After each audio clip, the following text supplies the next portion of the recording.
Hello, welcome back to my channel. I hope you all are enjoying the sections which I am uploading. So today we'll start with a very interesting topic that is known as population composition of India. अब हमें पता है population composition होता क्या है, तो आज हम लोग देखेंगे कि इंडिया में rural urban composition and linguistic composition कैसा है. So let us start. Now, you already know that the population can be divided on the basis of residence into rural population and urban population. So let us have a look at this. Now, if we see the data of 2011, you'll find that 68.84% people still live in the rural areas, and in absolute numbers, it is 833.1 million people. On the other side, your urban population contributes 31.16% with 377 million living in the urban areas. Now, आप लोग को ये भी interesting लगेगा that हमारे country में कितने villages and कितने towns है. So, if we see on the left hand side, in 2001, we had approximately 6,38,588 villages, which grew to 6,40,867 in 2011. On the other hand, when you look at the towns, in 2001 we had 5,161 towns, which increased to 7,935. Now students, please keep in mind that we have 68% population still living in the rural areas and only 31.16% people living in the urban areas. The point to be noted out here is that although with a vast percentage of rural population, still the urban population is increasing, or the rate of urbanization is increasing in our country. We'll discuss the factors later on why.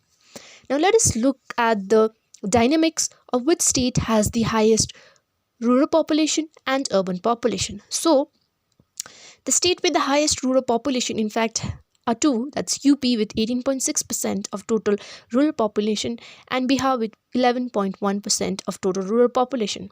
On the extreme right, we have state with the highest urbanization, it's Maharashtra, okay, with 13.5% share to the total population. But also it's Goa with 49.8% of the total urban population living in this state. So do not get confused. Sometimes you witnessed questions like that. So both are correct, that states with highest urban population. Now, you should also be interested to know which state has the lowest urban population. So it is Himachal Pradesh with the lowest urban population. Okay. Now, अगर हम लोग UT के condition देखें, जितने भी UT है, they generally have a very high specific rate of urbanization except one UT, that's Dadra and Nagar Haveli, जिसका rate of urbanization या urban population only 22.9% है. ठीक है. सो सब यूटीज़ को छोड़ के सिर्फ दादरा एंड नगर हवेली में लो अर्बन पॉपुलेशन है. And among the union territories, Delhi has the highest rate, that's 93.2%. Okay, so you can see a great variation in the rate of composition, rural urban composition in different states of India. Here I have only mentioned the highest and the lowest. You can also make a comparison by looking at the census data of population composition when you go to the website. Now, the main point out here is that why are urban areas expanding in our country? It's because of two important factors, that is socio-economic development and rural urban migration. हमारे country में urbanization rate increase हो रहा है because a large amount of developmental activities are occurring in the towns of India and people are migrating from rural to the urban areas in search of employment opportunities, better standard of living, better wages, etc., which has forced migrants from states like UP, Bihar, etc. to migrate to developed regions of Maharashtra, etc. Moreover तुम लोग को ये भी ध्यान रखना है, जो industrialised areas है हमारी कंट्री में, जैसे कि दिल्ली में arid region, Coimbatore et cetera region, they have very high amount of people living out there or migrating to that, whereas on the extreme areas which lack development do not witness much migration. So the rate of urbanization has increased in fact from 1931. ठीक है, 1931 से growth rate बहुत अच्छा है, although हमें 31% ही urban population मिलता है, but still when we compare, the rate is increasing. So this was all about your population the rural urban composition of our country. Now we will move on to the next composition, that is also known as linguistic composition, or you can say language composition. So as you know, I'll quote one statement which generally comes up in your examination, that is, India is a land of linguistic diversity. Elaborate the statement. Yes, India is a land of linguistic diversity because we have witnessed multiple thousands of languages being spoken by people in different across different parts of the country. In fact, languages change within 1 kilometer, as you already know.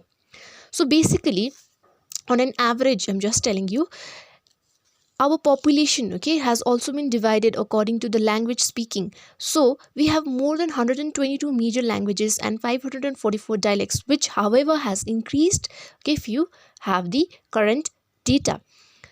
Now I'll tell you the difference in between a language and a dialect later on. However, our main point of concentration right now is regarding your language composition. So now what has happened is that our government, okay, it has recognized some languages which are also known as scheduled languages and non-scheduled languages. Scheduled languages का मतलब ये होता है is that the government officially recognizes certain languages which can be used officially, उसको recognition मिलता है, okay, इसीलिए उसको scheduled languages बोलते हैं. So हमारे country में according to the Indian Constitution, okay, we have approximately 23 scheduled languages which we use officially, and these scheduled languages come under the 8th schedule of the Indian Constitution. Now you already know the official languages that we use are Hindi and English. Besides that, we have other 22 languages. Okay, so 22 languages plus 1, that is English, makes it total of 23 languages which are official or scheduled languages of India. Now these 22 languages are spoken across various states. Here on the extreme left hand side, I have mentioned all the languages. That is first Assamese, Bengali, Bodo, Dogri, English, Gujarati, Hindi, Kannada, Kashmiri, Konkani, Malayalam, Maithili, Marathi, Nepali, Oriya, Punjabi, Sanskrit, Sindhi, Telugu, Tamil, Santhali, Urdu and Methi. So these are the languages which are officially recognized. However, besides these languages, we have multiplicity across the state. Now, you may also be interested to know among all the languages which is the most widely spoken. So, of course, should be knowing that Hindi is the most widely spoken language of India, and with more than 420 million speakers. And among this, the languages जो सबसे कम बोला जाता है वो है Kashmiri and Sanskrit with less than 0.01% people. Okay, so Kashmiri and Sanskrit is the least spoken, means कम लोग बोलते हैं, whereas Hindi is spoken by almost half of your India. Okay, and this particular language is approximately widespread spoken in all the states except in few areas. All right, so this is why India is also known as a land of linguistic diversity. Now in the next video we'll see that these all languages, okay, they have stemmed up from a particular language family. So our topic next will be regarding your different language families of India and the states where those language families are generally spoken. All right, so thank you.